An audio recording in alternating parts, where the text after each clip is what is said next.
Hey, everybody, this is Kevin Sutton, chair of the Education Practice Group here at Miller Johnson, coming to you today from our beautiful new offices on the 28th floor of the Ally Building in downtown Detroit. And wanted to talk to you about a topic that really gets the blood flowing: handbooks, student code, extracurricular code, policies, and administrative regulations. When we get into summer, it's certainly a time to recharge and refresh, but I always say that the summer presents a really unique opportunity to take a look at some of these governance documents that we have. If you have a policy service provider, very likely you're getting updates with some degree of regularity. Those of you that are Miller Johnson School Policy Service clients will get updates here very, very soon, as we typically do during the summer. And those will look at things along from a policy standpoint or an administrative regulation standpoint that we think you need to modify. Those revisions are very often driven by things that have happened in Lansing, and we know that it's been a busy few months there in Lansing. A lot of changes, a lot of contemplated changes on the horizon potentially as well, but particularly around the issue of individual rights. There's been a number of developments, and those will inform a lot of the updates that we'll be sending to our policy clients. Again, if you're not an MJ client, be on the lookout for updates that you might have from your provider. But in addition to policy and administrative regulations, we should also be thinking about those other documents which maybe don't get the same degree of attention. Student code of conduct, maybe it's a student handbook. Do we have an extracurricular code of conduct? Do we have something in place for our staff, whether that's an employee handbook, an employee set of standards?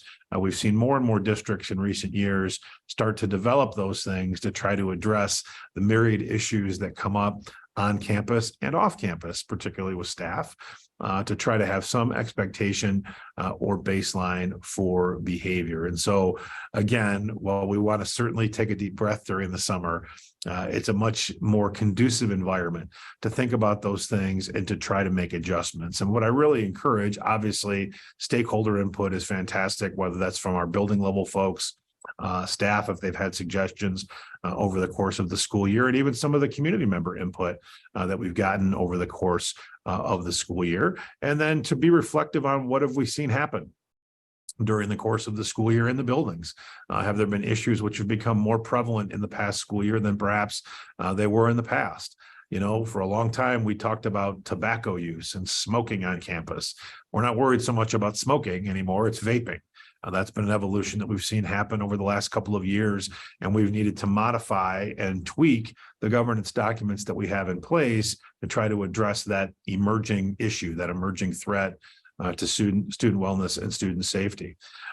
So those are things to think about as we reflect, as we take a snapshot of the year and think about what can we put in place for the year to come that will benefit us as an organization from a governance standpoint. So I encourage you to think about those things, and encourage you to think about not only what we've seen over the course of the year, but maybe some of the storms that we see coming. There's no secret that during the course of this past school year, there's been a lot of debate about books and what books we have in the library. There's been a lot of discussion about threats and threat assessment. There's been a lot of discussion about LGBTQ students and what rights those students have in the school environment, whether that's access to classes, whether that's access to a bathroom. And part of that has been a discussion around the topic of so-called parental rights and what we're supposed to be doing from a parental information standpoint.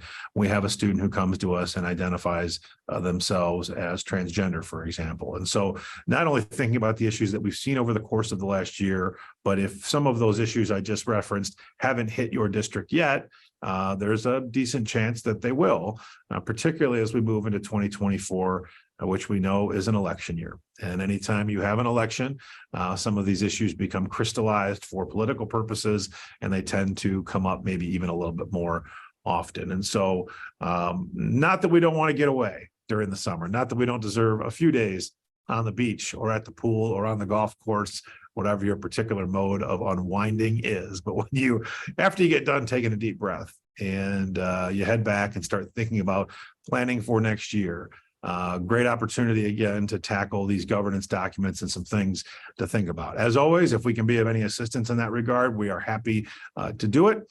And again, for our MJ School Policy Service clients, these materials are on their way to you in the coming days. But use that summertime wisely, because before we know it, it'll be August and it'll be time to crank back up. That's all for now. Wish everybody a wonderful summer, relaxing times, and plenty of time on the golf course or at the pool. Be well. Talk to you soon. Thanks.